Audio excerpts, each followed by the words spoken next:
Lagay ng ekonomiya, kalakalan, negosyo at iba pa. Atin ang alamin dito sa Ang Pilipinas Ngayon. Magandang araw, narito tayong muli para sa segmentong Balitang Negosyo at Kalakalan. Naniniwala ang International Monetary Fund o IMF na mas bibilis na lalago ang Gross Domestic Product o GDP ng Pilipinas sa ikalawang bahagi ng taon at bibilis pa sa taong 2024. Para sa taong ito, tinataya ng IMF na lalago ang ekonomiya ng Pilipinas sa 5.3%. Samantala, ang headline inflation ay inaasahan namang mag-a-average sa 6% ngayong taon. Para naman sa taong 2024, itinaas ng IMF ang projection nito sa 3.7% mula sa dating 3.5%.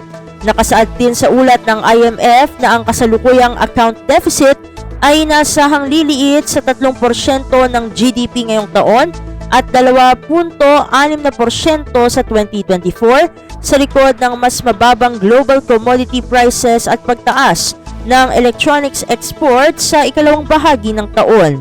Inaasahan ding magpapatuloy ang fiscal consolidation sa taong 2024. Lagay ng ekonomiya, kalakalan, negosyo at iba pa. Atin ang alamin dito sa Ang Pilipinas Ngayon. Sa iba pang mga balitang negosyo, pinaalalahanan ng Department of Trade and Industry Fair Trade Enforcement Bureau o DTI-FTEB ang publiko na maging mapagbantay lalo na ang mga overseas Filipino o OFs at overseas Filipino workers o OFWs sa pagpapadala ng balikbayan boxes ngayong holiday season sa harap ng inaasahang pagdagsa ng shipments. Ipinatutupad ng FTEB ang accreditation ng Sea Freight Forwarders o SFF bilang bahagi ng mandato nito na protektahan ang mga consumer mula sa fly-by-night o unaccredited companies o entities. Hanggang Nobyembre ngayong taon, ang DTI-FTEB ay nakapag-issue na ng 736 na SFF accreditation kung saan 100 at 53 ay may kinalaman sa balikbayan box shipments. Mula 2018 hanggang December 2023, ang DTI-FTEB ay nakatanggap at nakapag-mediate na ng kabuuang 520 reklamo na may kinalaman sa balikbayan boxes. Pinayuhan ni DTI-FTEB Director Philip D. Sawali ang publiko na makipagtransaksyon lamang sa accredited SFFs lalo na tuwing holiday season dahil maaaring maberipika ang kanilang legitimacy. Lagay ng ekonomiya, kalakalan, negosyo at iba pa. Atin ang alamin dito sa Ang Pilipinas Ngayon.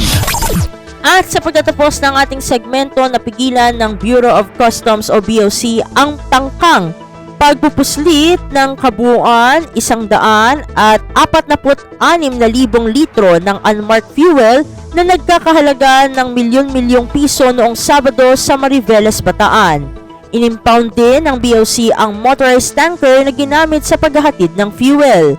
Ayon kay BOC CIIS Director Bernie Enciso, ang tinatayang halaga ng fuel at 16 na lorry trucks ay nasa 88 milyong piso habang ang vessel ay nasa 60 milyong piso. Ang operasyon sa barangay Alas Asin ay sinagawa ng mga tauhan ng Customs Intelligence and Investigation Service sa Manila International Container Port at National Bureau of Investigation, Anti-Organized and Transactional Crime Division kasunod ng isang tip. Lagay ng ekonomiya, kalakalan, negosyo at iba pa. Atin ang alamin dito sa Ang Pilipinas Ngayon. At dito na nagtatapos ang ating segmentong Balitang Negosyo at Kalakalan para sa Radyo Pilipinas World Service. Ito si Steph Vicente. Muli, magandang araw. Lagay ng ekonomiya, kalakalan, negosyo at iba pa. Atin ang alamin dito sa Ang Pilipinas Ngayon.